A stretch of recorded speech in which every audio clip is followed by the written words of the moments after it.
welcome. This is Women at the Front Lines. My name is Monica Amoding, your host, and I'm delighted that you connect, you share with us, you follow us. I would like to welcome you to this episode where I bring to you a very inspirational person, Honorable Baba Diri, who has been a member of Parliament for 25 years. But before she became a member of Parliament, she impacted communities working with people with disabilities, and she's still doing that. Even when she went to Parliament, she was working in the movement of disability in Uganda here. And I thought it was very important to share her story to those who may be in her shoes and are looking at life dejectively. And so life is what you make it. And Honorable Baba Diri's story inspires me as a person without disability, but many who with disability, there is an inspiration we can pick here, particularly those that would like to walk also in the life of leadership. So I'd like to welcome you, Honorable Baba Diri. Thank you very much, Honorable Monica. Thank you so much for coming and for giving us time to be on this program. On this program, we bring women of quality, women who have impacted society, who continue to impact society, because leadership is not about holding the position, but making the change and transforming society in various ways. And your story is very, very unique. And I'm delighted to be having you in this particular episode. And I know, Honorable, we've come a long way. You have mentored me as well when I joined the Women's Caucus to work as a person supporting the Women's Caucus. You spoke a lot in my life. You encouraged me. And a lot of times when we meet, you say you are very proud of me. Yes, that's true. Okay, so I'm so happy. So sometimes if I veer off and call her Mama, don't be surprised because she has impacted my life in different ways. You're welcome, Honorable. Okay, thank you very much, Monica. Thank you very much for identifying me among those inspirational ladies you have in viewing. Yes, ma'am.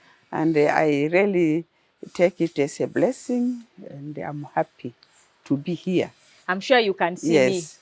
And one thing, yes, I would like to inform my listeners and viewers that I'm Baba Diri Margaret, visually impaired. I don't see at all. I'm completely impaired. Yes.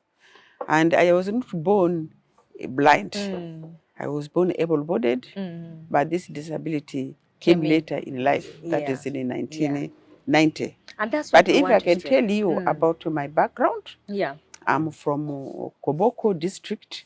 That is extreme north of Uganda, bordering Congo and Sudan. Is it the last and district? I'm born, yes, I can say the last district bordering Congo and Sudan, and the southern part of it. And I'm born to my father was called Baba Diri. He was called Martin Baba Endoga. He was a sub-chief from the clan of Media Pakayo. The village is Pakayo in the Koboko district. And my mother is called Mariata Apude, also from Nyigo clan in Media sub-county. For her home is right at the border. Even some of my uncles are on the side of Congo, and the others are in Uganda. But for us, my village is at the foot of Koboko Hill. I'm a Ugandan. Those were colonial boundaries created. Yes, exactly. Essentially, we should have been nations differently. Exactly. Yeah. You'll find that in Congo, there are Kakwas, and even in Sudan, there are Kakwas. There are more Kakwas in Sudan and Congo than in Koboko. In Uganda, we are only in Koboko district. And even within Koboko, you'll find that parts of us like Ludara, Lobule, Dranya, they also speak Lubara. Wow. So actually, Koboko, Kakwa language is in danger. We need to work hard to sustain our Kakwa language. Make your connections. I think the same experience we have on the eastern border. Exactly. The Ateker, where I belong to, is wider in South Sudan, in Kenya, as far as Ethiopia. So these colonial boundaries affected a lot. So I was born just a normal child, sighted. But unfortunately, my mother told me when I was about 3 months old, I started developing multiple sicknesses. Okay. Cough, flu, stomach ache, different kinds of sicknesses, which really made me very, very, very thin. Wow. And that's how I got the name Drego.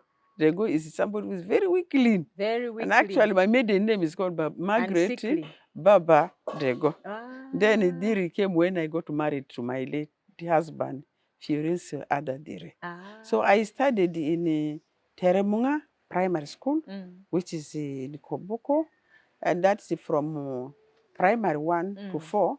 Then 5, that time, the schools were under the missionaries. They were not allowing us to have to study after P5 together with the boys, so we were taken to Lodonga. Okay. There we had P5 only. Fortunately enough, the schools became secular, and we were all mixed. And I came back, and my father was transferred to Lodara as a sub-chief. So I went there to study in Longira Primary School. Okay. But then it was called Longira, but now they call it Goya. You and from that school, like yes, I remember it very well. Yes, exactly. Then after P6, we were the last section to sit for primary leaving examination in P6. Then we transferred it to junior, which was also turned to end as a P7. Okay. Yeah. So I ended I could finish my P7 in Idiofe girls school. From there, I went to Sacred Heart. Girls for my secondary school, and I completed. At that time, there was no senior 5 and 6, and where I chose to go to Tororo Girls. That's where I completed also my senior 5 and senior 6. Yeah, senior 6. Senior and 6. From there, I did not go direct to university. I went to NTC, the National Teachers College, that time in Chambogo. That's when I qualified as a grade 5 teacher. For the starters, I am also an OG of Toro Girls. That's it. So you pioneered the school. So I studied for my teaching profession. I studied biology and chemistry, which I loved very much. And I qualified in 1976. When I became a young teacher as a biology and chemistry teacher. And I taught a number of pupils who are now engineers, who are now doctors. When they meet me, they feel happy I'm here now. Thank you for teaching me your biology. It has made me to become a doctor. So I'm very proud of being a teacher. Very proud. It was really a vocation, not an end result. Particularly science courses. Science courses. In your status. That time. Honorable, I would like to take you a little bit back to your life, because you know the experience of being a girl and then one with disability can a little bit be challenging for any ordinary child. What was your experience like? What were some of your from moments? Childhood, I never experienced any disability. I was sighted, though I had a short-sightedness. Okay. I remembered that as a young child, as young children, when we were trying to observe things like stars, people coming from far, I could not identify easily. So I had some weakness, but I didn't know that it was going to lead to blindness. I thought it was a mere myopia, that is short-sightedness. But later it developed, and we came to discover it to be glaucoma, which is caused by high blood pressure of the eye, and that pressure exerts itself on the retina, which destroys the retina. So that the image which focuses on the retina cannot go to the brain, and it destroys the optical nerve. So that's how I became blind in 1990. And it was a gradually process, by the way. I didn't know that I was becoming blind until 1978. And you were about which age then? That time I was about 32, around there. It was in adulthood. In adulthood, yes. Adulthood. When I had my, it should be around 30, when I had my second born. That's when I realized that I was becoming blind. I had not finished reading your book. She has written a book, The Invisible Hand of God in My Life. I am actually showing it to the camera, Honorable. It's okay. And I think that most of her life is captured here. I had not completed reading it, but I saw that you captured your life very, very well in the first chapters that I have been able to go through. And in it, you capture very good memories. I'm wondering how it was like growing up as a girl child during that time where education was not that, important for the girl child or taken. But Well, it seems your father was very supportive. my father was very Mm. supportive. Mm. I think what made him like school was that he himself went to study. And he studied up to P4. Oh, And with that knowledge of P4, he managed to be selected sub-counted to be chief. a sub-county sub-chief. Okay. And as a result, he loved education. And during that time, most of people did not see the need of sending Their girls children to to school. school. Even my Girls. uncles were telling us, and my father, why are you wasting time with these girls? These girls will become prostitutes. These girls will become pregnant. They will not even, you're wasting your school fees. But my father was very determined, said, these are my girls, and I'm going to pay their school fees. Wow. And my father told us, he said, my girls, I'm paying your school fees. It's up to you. If you spoil your chance, it's up to you. If you listen and study, you'll be the one to benefit from it. Wow. And good enough, all of us listened. Went to school. And my father, as I told you, is called Martin. And we are not many in our family. We're only born 4. My father had 2 wives. The one is the first, then my mother was second. Wow. From the first mother, got a boy and a girl. Then from a mother, then myself, my elder sister, Teresa Raba, and myself. That was so we are relatively 4. small. Maybe because the number is small. Look at my family. father wanted to have more children. I don't know what happened. But I think it was a blessing in disguise, so that he had enough time to concentrate and educate us. Yes. And I'm happy to tell you that all of us got qualified. To me, I qualified as a grade 5 teacher, while my elder brother, Michael Arike, he was the first to graduate. Wow. With the graduate. At that time? In your village? In university, Makere University. He was the first. Wow. Then my sister, my real sister, as I say, from the same mother, for her, after senior 4, she joined the Butabika nursing training. She became a psychiatric nurse. Later, she went for pediatric, and this was a nurse for children. Then she retired when she was a real sister. Wow. A big person. Wow. Then my other sister, for her, she did not go very high with education, but she went for a midwifery training at Kalongo in, I think, Kitigum. Somewhere then Kitigum. Then she became a midwife. Up now she's practicing. Though she has retired from government, she's now practicing. So all of us really made use of our education, and we became what we are. But you can see the hand of a father in your life. For every woman who has impacted society, who have hosted here, the hand of their father was really very strong important during the time they were growing up. I think that's very important. My mother did not go to school, but she was very supportive in terms of helping my father in the gardens. He was a farmer. There were a lot of things. He was planting bananas, beans, cassava. Some or part of it was sold for our school fees. And also my mother was a very intelligent lady. She would be able to tell me stories all the time, names of trees. That would open your mind. Very innovative.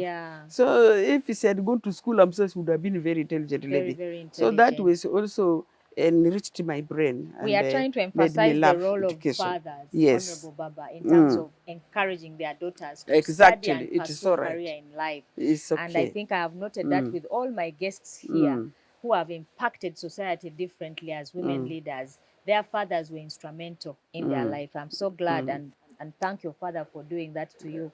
And giving us a person like yourself who has changed so many lives. There is a thinking also in society that persons with disability cannot make good partners in marriage. I'm so surprised, not that very surprised, but I am. I just want you to talk to the people that are listening that, of course, marriage can work. Marriage is also important for persons with disability, and they raise good families, great families. Okay, for me, I got married when I had still sight. That was in 1974. I had my sight. Though I had some slight problems, as I mentioned earlier, but I didn't know that I was becoming blind. Yeah. But as soon as I became blind, well, he did not reject me.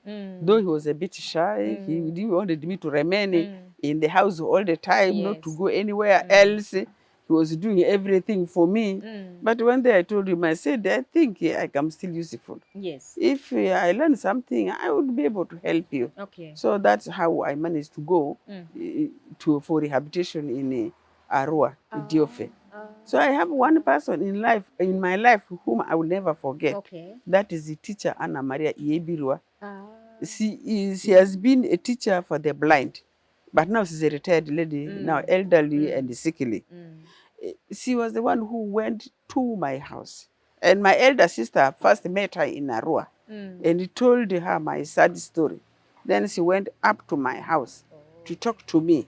Okay, Honorable, I want to thank your father so much for raising you into such a great woman who society has benefited from. I would like you just to address your mind a little bit to challenges of motherhood when you had that disability. How was your experience like? Because it's a challenge to raise children with a disability, usually. Yeah. As I told you, I became blind later in life. My sight started with my second born, when I read my second born. Okay. I had a weak sight. And during this period, all the same, I continued to have my children. Though the challenge is that you can't take care of your children as you want. Somebody else must assist you with this. If the clothes are not properly washed and so on, without disability, it's not very easy. Very easy. But I would like to say I'm very grateful that that time I could still see a bit and I was able to do my work. Then I have my, let us say, my relatives who used to stay with me and they could assist me. Wow. Otherwise, I didn't have much problem with my children. Though it would be good to have your own child to clean and so on. And help. In fact, I would have produced more children if I did not become blind. Yes, I wanted to have 12 children, but I ended up with the 6. I'm very happy with it. I know it's not easy to have children, but for us, the blind, once you are rehabilitated, even it's not a problem. It's not a problem. It's not now a problem anymore. After rehabilitation, you can bathe your child, you can feed your child, you can do everything you can for your child. So it's not really a big challenge. Though we need to sight once in a while to see whether you are well dressed, whether the dresses are all clean, what you are picking is the right one.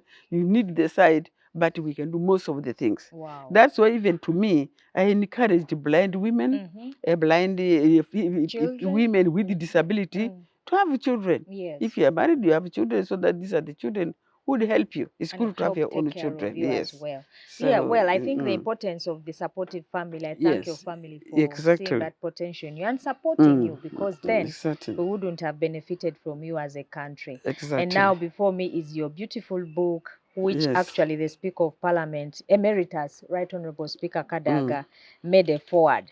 And in this you are saying blind but not able. There is a lot we need to learn from you. Certainly you've done things and even outdone people who are able in terms of your contribution. Before I go to the parliamentary contribution, how you managed to hold that space for 25 years, there are some things that you wrote here about your experience of conflict. You know, it's important. Sometimes we don't know what happened in the, in the 70s, and you lived through it. Your family lived through it. You were in the camp. I see here you ended up in the camp. I just wanted to capture that life of part of your life, how you people as a family, as a community ended up in that conflict and then life in the camping. It was not easy. It was not easy to stay in the camp. When did it start? First of all, when the president Idi Amin by then was overthrown, let us 11th of April, 1979, all of us ran to exile. And as I told you, Koboko is at the border. And that night, all people of Koboko decided to flee, to go. Some went to Congo, some went to Sudan, because we knew what would happen. But luckily enough, the Wakombosi that time those The fighters, Wakombozi the liberators were very from good. Tanzania. They from Tanzania. They were very good. Even all of us went, but my father remained there to welcome them. He was the only one, the whole of our area there. Who stayed He back? was the only who stayed back and was unwelcomed them. Okay. Then they slowly, they gradually invited people, persuaded people to come back. We came back in, I think July, the same year. We started even the school. By then, the houses were not destroyed. Okay. We started the secondary school again. But it was in 1980, 4th of October, when the those who the army who has been Amin's daughter, Amin's army at that who time. went to Sudan, to Congo, they decided to reorganize themselves and come to attack the let us say the army in Koboko. Yeah. So that is the thing which now sent us away for good, because now that time the liberators were removed and were their own indigenous Ugandan army who were ruthless and very unkind. So that's the time when we now went to exile. From there, people went to different areas. Others went to Congo, others went to Sudan. And for us, we were settled at the border. But to me, what it took us to Aru was that first my husband was a teacher. And one of the reverend fathers found for him a place in Aru. Okay. Is a trading center, a town around 34 kilometers from Arua. It's very near. Aru County. Aru, yeah, county. Okay. So he went there to teach. Then secondly, my sight was deteriorating. It would be a good opportunity for me to go for treatment. Okay. So we all moved there. And we stayed there well, but with the time, well, things became hard. Though at the beginning we were given the relief food, but with the time the relief food disappeared, and my husband was paid little money, it was not enough. Then I decided, when people from our side were taken to a refugee camp called Todo in Congo. In Congo? Yes, that is my mother-in-law, some of my brother-in-laws and the relatives, they were there. So I decided to ask my husband that I would need to go to the camp, hoping that he would have maybe the relief food and stay there. But I didn't know that it would become even worse. At the beginning, well, the refugee food was there, they were giving us, but with the time they cut off that thing. Life became also very difficult. You know, in Itondo there, most of the people there, they don't grow a lot of food crops. The refugees could grow, but it will last only for a few months. The months of April and May, they are really months of starvation. We really suffered because of hunger. The refugee life is not easy. So we really suffered.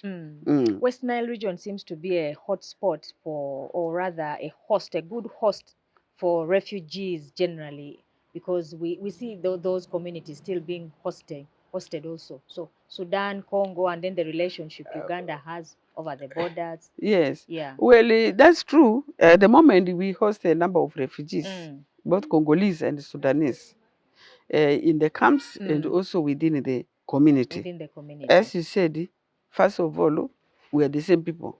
The Kakwas in Congo, Kakwas in Sudan. So when they come, they are really coming really at home. Yeah. Then at the same time, if there are many, they have to go to the camps. Then secondly, we ourselves, we experience the life of refugee. As I told you, we're refugees ourselves in Congo and Sudan. So when they came, we have to reciprocate by hosting them. That's why we have them. We are here with them, though we share now the same resources together, and the conflicts come here and there, but those are normal. And that's what does not really warrant us to hate each other. We love them. Yes. Yes. You tried to battle to save the site for a long time. You were in and out of hospital according to your note here, and we just want to capture that. Okay. Yes. So when I realized that I was becoming blind and I went to exile in Aru, the first step was to go for treatment. So that Reverend Father Aldo, sponsored me to go to Dungu, a hospital in the that side of Isiro. I think? Yes, no, it is in Isiro, beyond Isiro. Okay. It's a far area. So went there. they discovered that it is the same glaucoma, but they wanted me to go there from time to time. Since the place is very far from Aru, I decided to give me only some drugs. But still, the problem continued. I was becoming blind every day. You see, it was a gradually effect. It is not something abrupt. Sudden, You could just see some figures. At times you don't see, at times you can see. Then the second time, they took me to Nyakundi. There's also hospital near beyond Bunya. That's where they operated the right eye. I mean, that is now the left eye. Did it improve? Because for them, the right eye was destroyed and was gone. Even it was as clear as this left eye. What has developed, this cataract developed later. In 1995. The cataract developed later. It was as clear. For glaucoma, it doesn't destroy your eye, just only the retina. But now they knew that this one, nothing could be done. It is irreversible. What they did was now to arrest the glaucoma from the left side.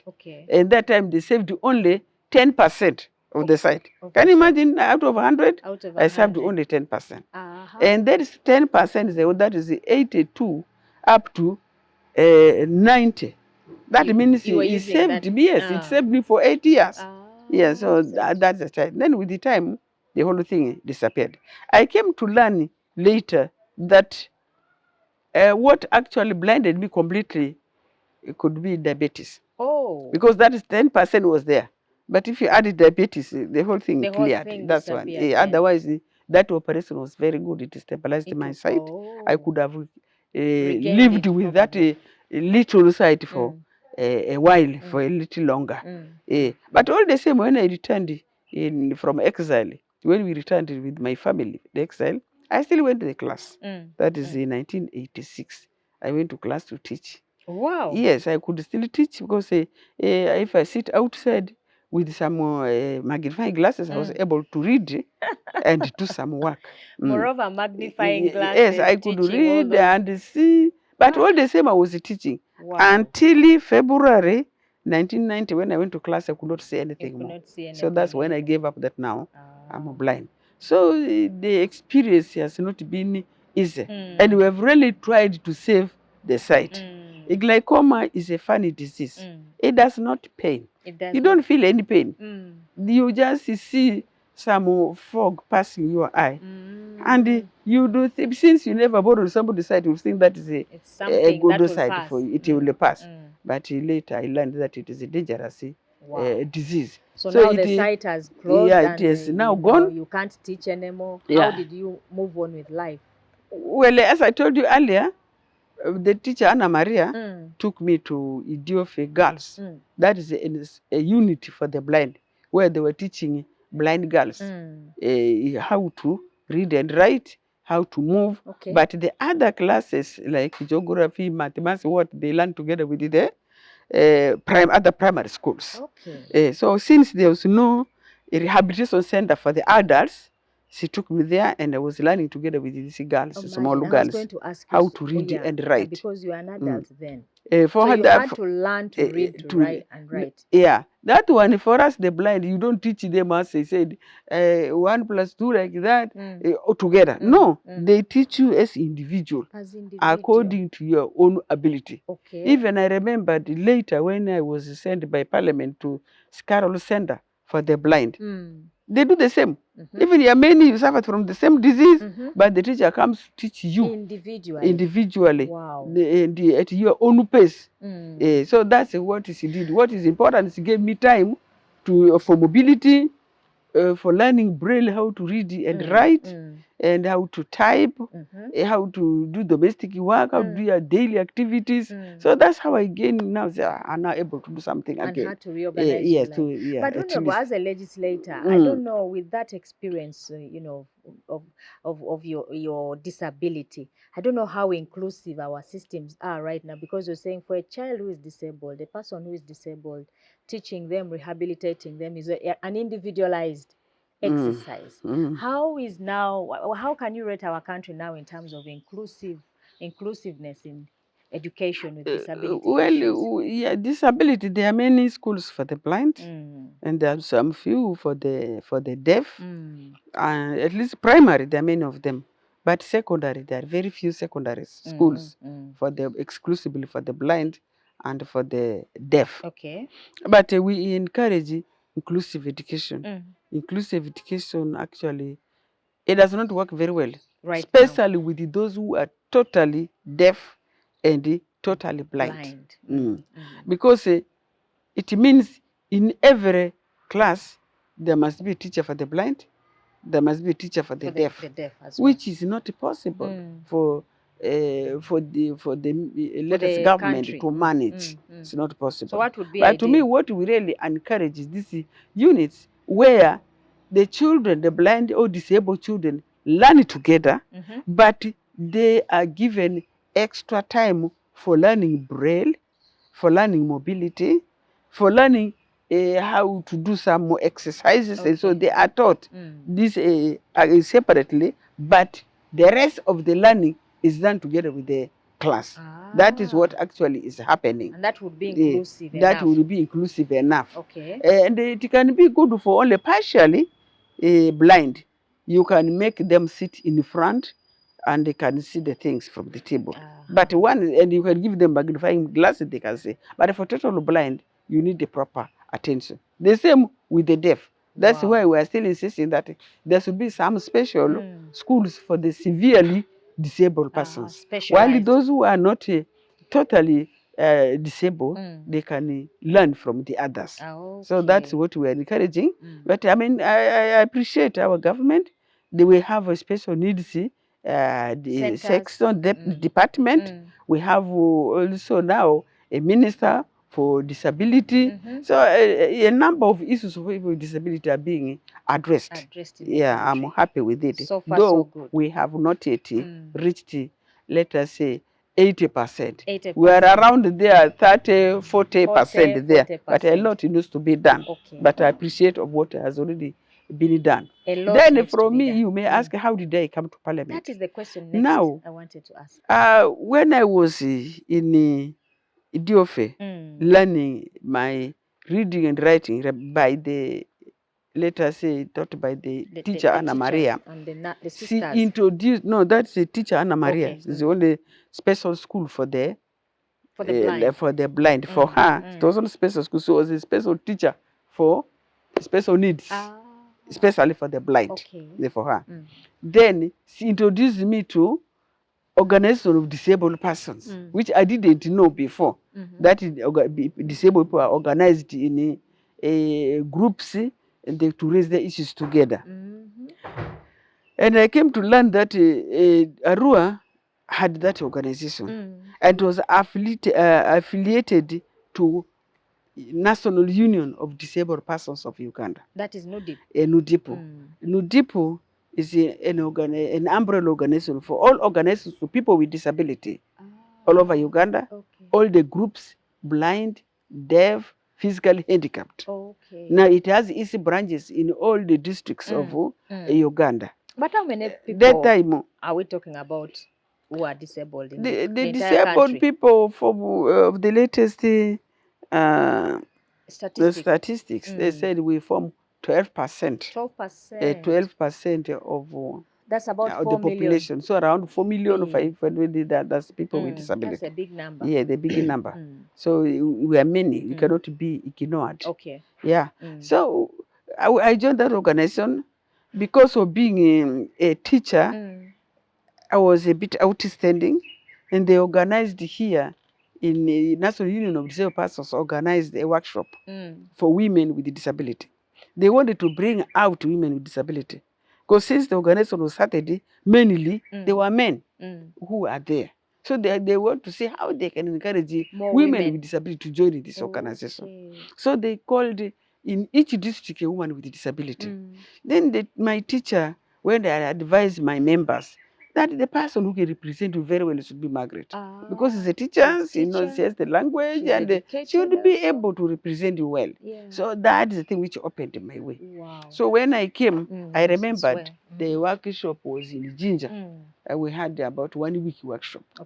And when and we were now selected to represent, for me, West Nile. And they gave us little money to mobilize people with disability and women in particular. Wow. So with the little money that time, it was 25,000. I went and I told my members, we organized ourselves, started moving from one sub-county to another. That time, those were sub-counties, not districts. Koboko, Nebi, Okolo. I moved around. And I invited an information officer without knowing. So when he put that information on the paper, New Vision, Baba Diri organized a workshop there. So many people attended, and so on.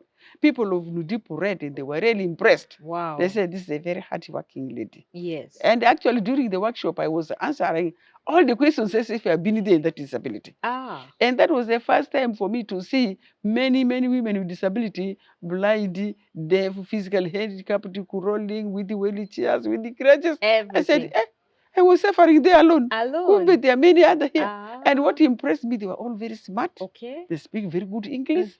I said, no, I must be like those women.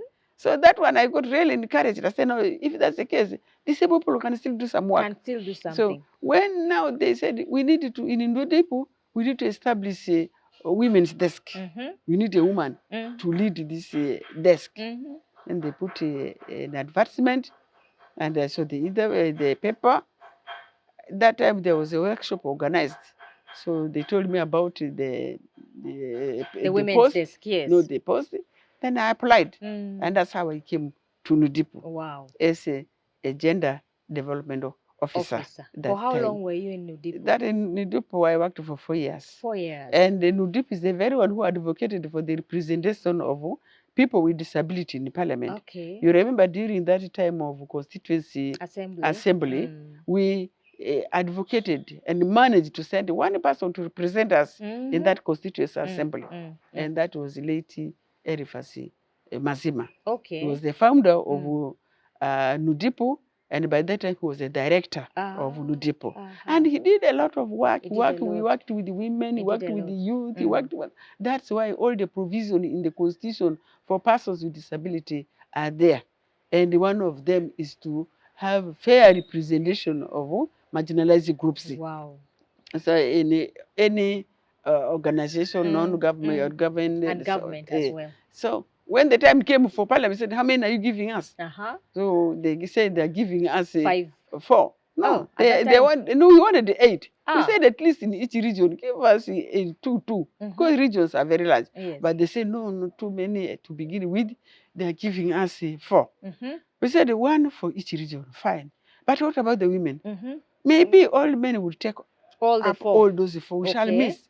And this gender issue, even the women, those of Honorable Mira Matembe, they picked up and said, yes, we need 1 more city, affirmative action for women, to represent women. Because we cannot be sure that all these seats will be taken up by women, by men or like that. So they accepted, okay, for the sake of the women, they gave us the other 1 seat, so that we have now 5. 5 seats. 5 seats. Now when it came to election, I was gender development officer, and I know about gender. I said, no, how can men take all of the 4 and we fight for only 1? I decided to say, no, women with disability fight for this one. For me, I'm fighting with the men. This yes. So this you went to Northern Uganda. So I went to Northern Uganda. Wow. And indeed, when I participated, people overwhelmingly voted me. Wow. First, because I said I'm 4 in 1. I'm a woman. I will address the issue of women. I'm blind. I will say blind people. Disability. I'm from the north. I've been moving around these regional issues. And then I'm a gender. Wow. I know the problems of men, what they face. And I really got overwhelming support. Wow. That's how I came to Parliament. 1996. That was your first that is time. My first time to come to Parliament, and just because of disability issues. Wow. I didn't know politics. I didn't know that I would even remain long in the politics. Wow. But as the time developed, I developed appetite for politics remained there. And you can easily see that you maintained your space for 25 years. That is now where what the happened, question is. what happened is how that did you manage? With the people with disability, I also worked very hard. We worked as a group, as a 5 of us. I think you are aware. At that time, we had Honorable James Mwanda. Yes, that one. We had late Erifas Mazima, who died and was replaced by Honorable Wood. Okay. Then we have Florence and Honorable Florence Naiga. Florence Naiga, who became a minister for a while, but she's no longer there. Then Honorable Alex Desi, who is still the only surviving. The only one. I thought we would survive with him, but unfortunately this time I've dropped out.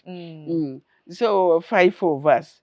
We continue to work together. That's why we have a number of the Disability policies and laws in favor of persons with disabilities, like National Council for Disability, Disability Act. We fought for the Equal Opportunity Commission to be established. And the committee as well. The committee in this convention. Government ratified it. So we have done a lot of work for people with disability. Quite a lot of work. And actually, people with disability wanted me to remain there. But when Koboko district was created from Arua in 2005, that's the time when people of Koboko started calling me. They should go to represent them. Before you talk about Koboko, Honorable, I'd like you just to highlight, with all the work that you have done, what do you feel is still pending? What is left that your colleagues, the movement, that should be focusing on going forward in terms of the issues that still need to be done and touched in the disability movement? In disability movement, we have a number of policies and laws which are there. The biggest challenge we have is the issue of implementation. Okay. The policies, we have the disability policy. We have even we have the Disability Act. These ones are not being implemented. We are not yet benefiting from these laws because they are not yet benefiting. And what is the major problem? The problem is budget. They don't budget enough for issues of persons with disability.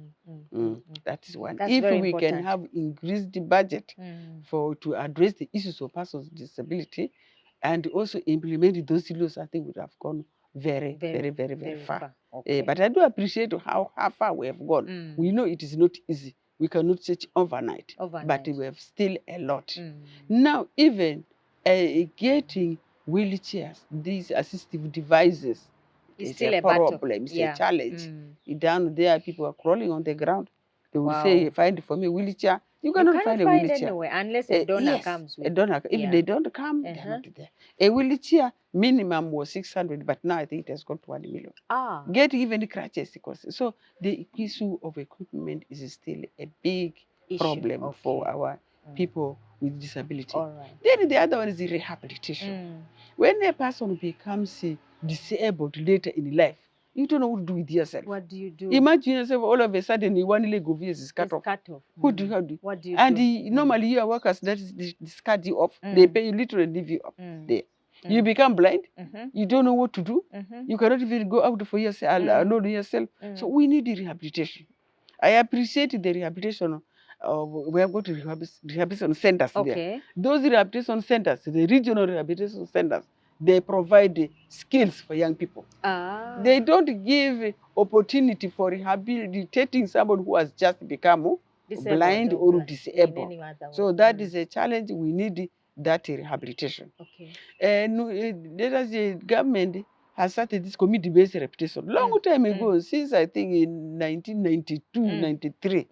But this community-based rehabilitation has not reached all parts of Uganda. And even what they do there, we cannot tell.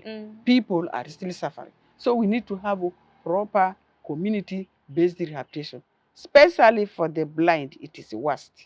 So that is what we need government to do, at least to establish 2 to 3 rehabilitation centers. For people who have become newly disabled. Because you need counseling, you need to begin living and learning, a new life. Daily living activities you might learn. You need to live again to start work. You can, for example, me, if I was not taught Braille, I would not come into Parliament. If I was not taught to how to move, I will not become one. So that is one which our people representatives have to work on. and focus and on. The movement of Yes, disability generally. Exactly. Okay. Wow, that's a very good perspective that you have put out there. Now you have moved to Koboko, and there you served 15 years. This lady with a disability, but overwhelmingly voted all the time. What are some of the strategies that women need to know of how to work with communities in order to become a successful politician like yourself? Yes, I think you have a lot to share. Well, I think, first of all, you have to be hardworking. People must know that you can work for them, both in government programs and in programs which you have initiated your own. Okay. And also, you need to learn to talk and live with the people. You must be for the people. You must be able to smile when it is smiling, mourn when it is mourning, dance when it is dancing, so that you become a part of the community and they can love you. So once people like you for what you do, they will vote you. Yes. And if I remember Parliament, you must let us divide your time equally. You must make sure that you are in the constituency from time to time. In the times of, let us say, functions, funerals, other things, you must appear there so that they know that you are with them. Then go to them, find their problems, and take the information in Parliament. What kind of programs are there? What kind of laws are available? How do you benefit from this? Talk to the people. Move from village to village or from parish to parish, giving them that information. Once you are with them, it's okay. Then, as a member of Parliament, make sure that the government programs reach your people. Government programs reach your people. When they are for agriculture, you must be there to see that everybody is involved. And then even in roads and so on. I remembered for our road from Arua, Koboko, Kaya, that road was very bad for a very long time. For a very long time, more and than 10 time, years. That was time when I joined now, representing Koboko. I remained the committee of infrastructure until we got to money for that road. Is that why you Even joined the there committee? was one time, yes, I joined the strategic committee to make sure that they do something for you. Yeah. So you just don't what join happened, I committees said, anyhow. now I would like to take all the engineers here to let them come to go to see those roads. One time I organized them, the minister gave me some engineers. We moved from Arua up to Kaya to see those bridges, to see that road.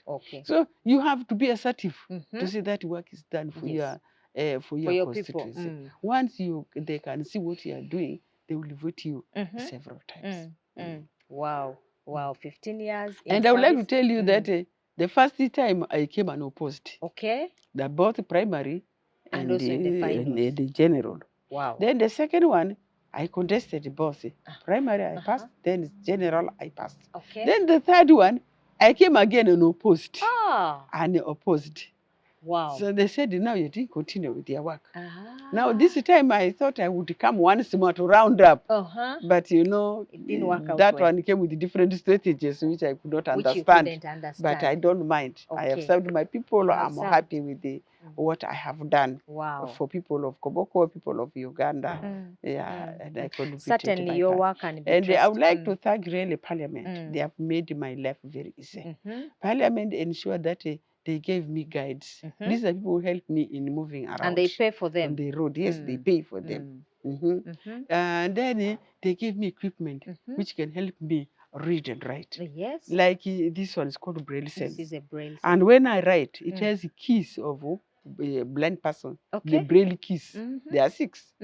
These 6 keys, they can generate over 1,000 words, letters. At the same time? No, when you touch. When you for example, touch if press one like this, it gives you A, B, C, D.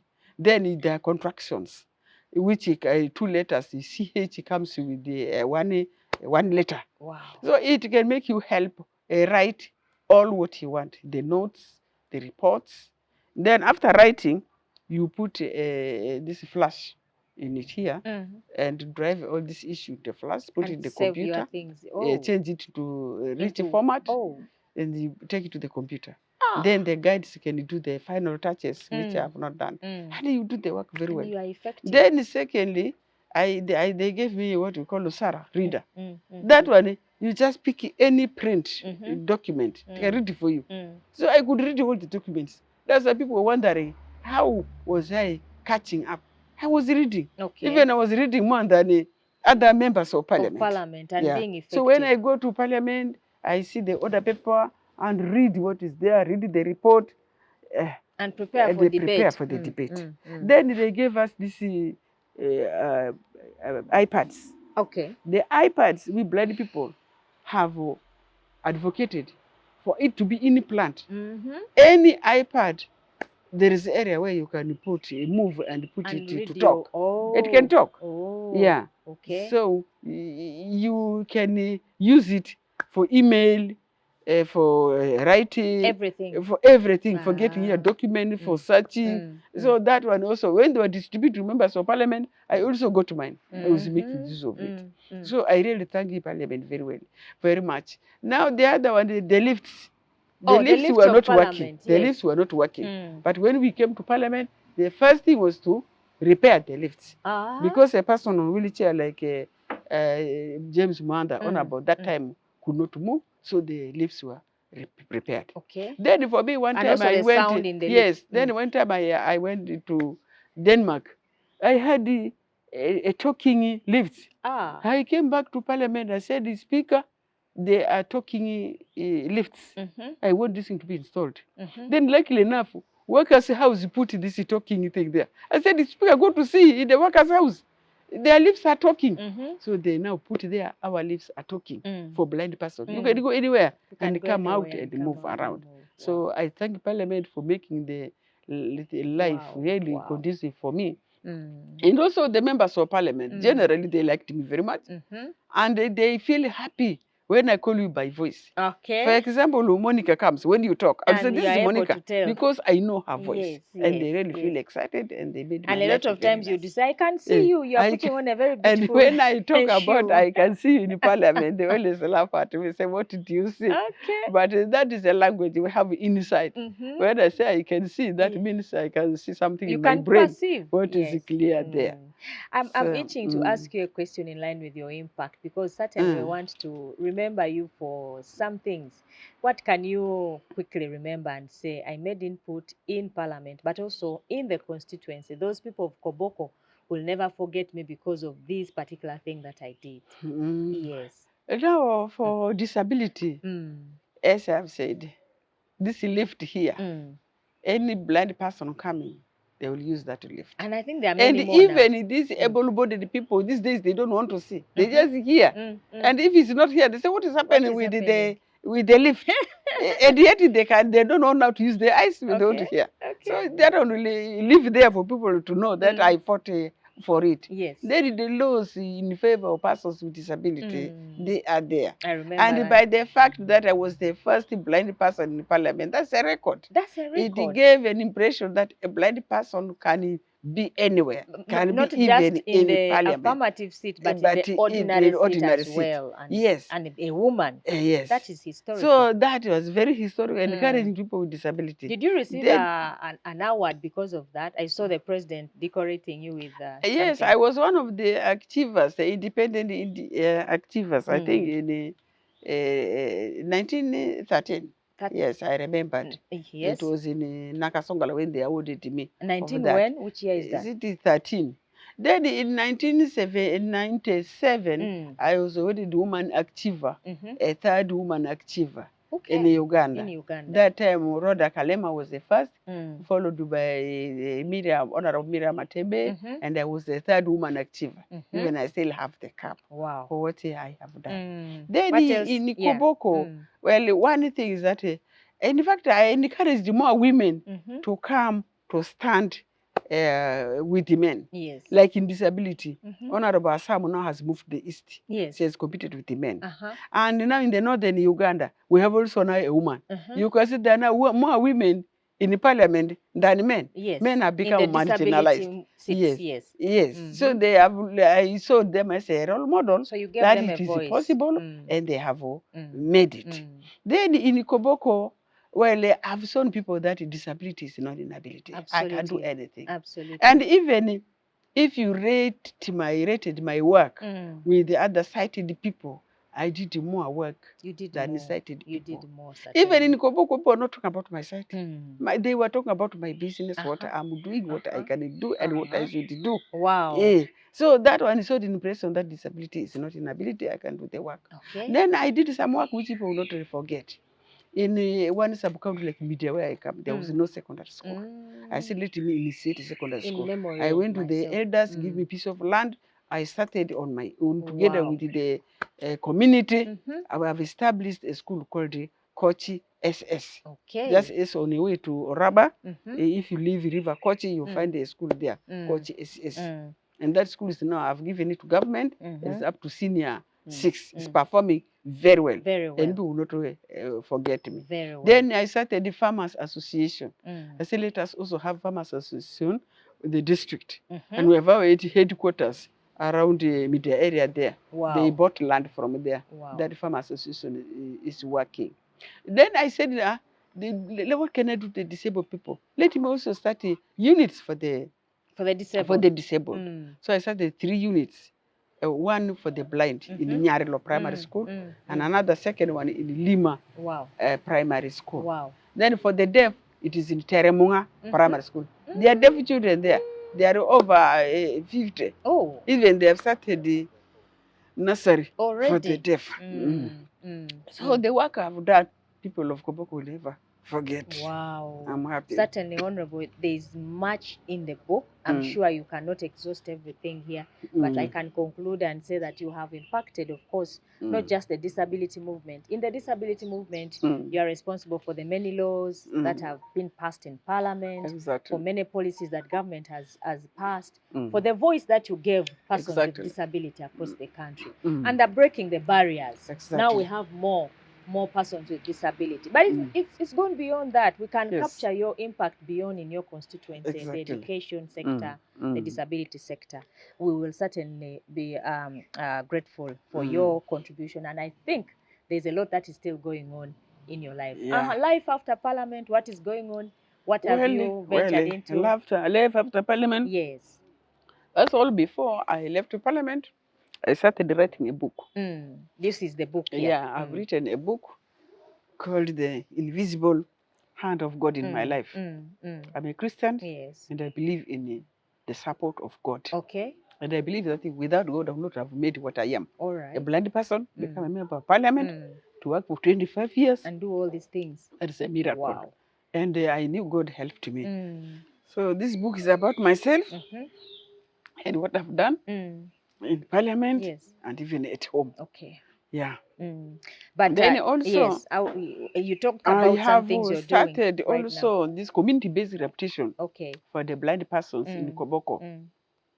Identify some counties, blind people, go to them, we go one by one from home to home, talk to the family members, then help the blind person to learn how to move around, how to do daily living activities like washing clothes, bathing, doing what.